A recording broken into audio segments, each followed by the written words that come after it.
नमस्कार, मैं आपका मित्र सर्वमित्र और द मसला में मसला हरियाणा के लिए बड़ा है। वो बड़ा मसला क्या है कि हरियाणा में एक नया कानून सरकार लेकर आ रही है। वो नए कानून का नाम है संपत्ति क्षति वसूली अधिनियम। कुछ समझ गए होंगे, नहीं तो हम बता देते हैं।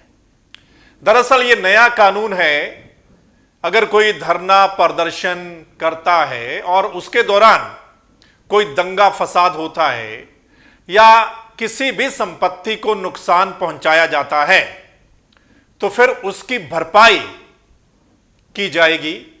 किनसे ली जाएगी भरपाई? जिन्होंने भी संपत्ति को नुकसान पहुंचाया है उससे भरपाई करवाई जाएगी, वसूली की जाएगी। ये आज सरकार विधानसभा में लेकर आई है। बजट सत्र के आखिरी दिन, आपको पता है आज आखिरी दिन था, तो आखिरी दिन में ये लाया गया है, जिसको लेकर सदन में काफी बहस हुई है और हंगामा हुआ है।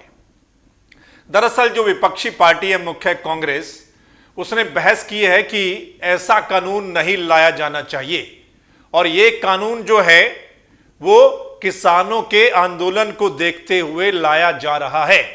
लेकिन इस पर सरकार ने कहा और मुख्यमंत्री मनोहर लाल खट्टर ने कहा कि इस कानून का, और अनिल विज ने भी कहा कि इस कानून का इस किसान आंदोलन से कोई लेना देना नहीं है। लेकिन विपक्ष ने कहा कि उसी को देखते हुए, और एक निर्दलीय विधायक ने बकायदा पढ़ा कि हालिया कुछ घटनाओं को देखते हुए यह लाया जा रहा है, तो इसलिए विपक्ष ने कहा कि यह किसानों के आंदोलन को दबाने के लिए लाया जा रहा है, इससे दबने वाला नहीं है। इसमें क्या है कि विपक्ष ने कहा कि ऐसा तो कानून में पहले ही प्रावधान है कि अगर किसी संपत्ति को नुकसान होता है तो जेल भी होती है, जुर्माना भी होता है उस पर, तो फिर यह नया कानून किस लिए? अगर आप कहते हैं कि किसान आंदोलन से इसका कोई वास्ता नहीं है, तो फिर इस वक्त ऐसी कौन सी जरूरत है, कौन सी ऐसी आन पड़ी है कि यह कानून जो है वो लाया जा रहा है? तो फिर इस पर मुख्यमंत्री बोले हैं कि जो पहले से प्रावधान है, जो आईपीसी में जो प्रावधान है कि सजा होगी या जुर्माना होगा, उसमें वसूली का कोई भी ऐसा प्रावधान नहीं है, इसलिए हम ये नया कानून लेकर आ रहे हैं। अगर प्राइवेट संपत्ति को भी नुकसान होता है या सरकारी संपत्ति को नुकसान होता है, मतलब किसी की गाड़ी जला दी जाती है, चाहे रोडवेज की बस को आग लगा दी जाती है या कुछ और, तो फिर उसकी भरपाई उन्हीं से ही की जाएगी जो ऐसा करेंगे। अब इस पर विपक्ष का यह भी कहना है कि यह डराने के लिए किया जा रहा है सब कुछ। एक शब्द को लेकर काफी बहस हुई कि ऐसा शब्द इसमें क्यों डाला जा रहा है, भय पैदा करने के लिए यह किया जा रहा है। और जो रणदीप सुरजेवाला है उन्होंने भी आज बयान जारी किया कि यह भय पैदा करने के लिए कि कल को कोई संगठन या कोई भी वो प्रदर्शन धरना ना करे, उसके लिए ये कानून जो है वो लाया जा रहा है। विपक्ष ने यह भी सवाल उठाया कि जब ये किसान आंदोलन शुरू हुआ था और किसानों ने दिल्ली कूच करने की बात कही थी, तो उस समय हरियाणा सरकार ने खुद सड़कों में गड्ढे खुदवाए थे।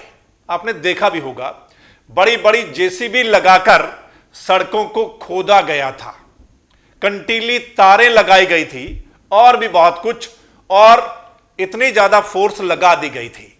तो विपक्ष का कहना है कि क्या वो अपराध नहीं था? उसकी भरपाई कौन करेगा? क्या उसकी भरपाई नहीं होनी चाहिए? जिन्होंने भी ऐसा किया, सरकार ने अगर ऐसा किया, तो ये सवाल भी आज जो हैं वो उठे हैं इस नए कानून को लेकर। सो आपको पता होना चाहिए कि ये जो नया कानून आ रहा है हरियाणा में, इसमें है क्या। तो वो मोटी मोटी बात हमने आपको बताई है कि जब ये कानून जो है वो इंप्लीमेंट हो जाएगा, तो उसके बाद हरियाणा में अगर कुछ भी ऐसा होता है तो उसमें जितने भी लोग उस धरना प्रदर्शन में शामिल होंगे, अगर किसी संपत्ति को नुकसान होता है तो फिर जितने भी लोग कनेक्ट होंगे संपत्ति को नुकसान पहुंचाने में, उन सब पर यह भार पड़ेगा और उन सब से जितना भी नुकसान हुआ है उनसे वसूली की जाएगी।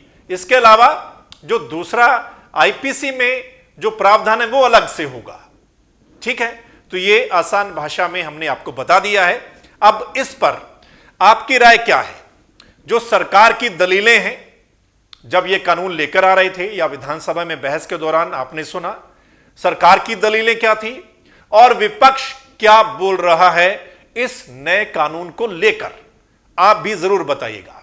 आपको क्या लगता है कि किसान आंदोलन को देखते हुए ही यह कानून लाया जा रहा है या कुछ और क्या आगे से कोई आवाज ना उठाए, धरना प्रदर्शन ना करे इसी डर की वजह से, क्या यह वजह है या फिर कुछ और, या जो सरकार की दलीलें हैं वो जायज है?